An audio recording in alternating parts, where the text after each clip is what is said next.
మళ్ళా నేను పేరు తీసుకోను, మీకు అర్థమైంది రాసుకోండి. ఈ ఈ కేటీఆర్ కేసీఆర్ హయాంలా జూబ్లీ హిల్స్ క్లబ్లలో విచ్చల విడిగా డ్రగ్స్ సరఫరా అవుతుండే.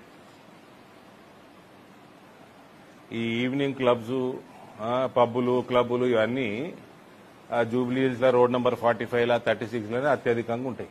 ఇప్పుడు వచ్చే ఏదైతే ఎలక్షన్ వస్తుందో ఆ కాన్స్టిట్యున్సీలనే ఉంటాయి. డ్రగ్స్ సరఫరా అత్యధికంగా ఉంటుండే.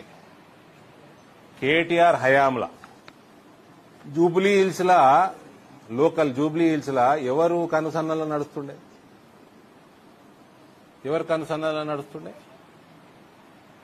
తెలియదా? మళ్ళా కొందరు సినిమాల్లో, కొందరు ఇన్ఫ్లుయెన్షియల్ పీపుల్ దొరుకుతారు. దొరికిన వాళ్ళని కేటీఆర్ నువ్వు ఇసిపెట్టియలే మీ డిపార్ట్మెంట్, పోలీస్ డిపార్ట్మెంట్లో. సమాజానికి డ్రగ్స్ అలవాటు చేసే దాంట్లో జూబ్లీ హిల్స్ నాయకుడు, మీ టీఆర్ఎస్ నాయకుడు ఎవరు ఉండే మరి అప్పుడు?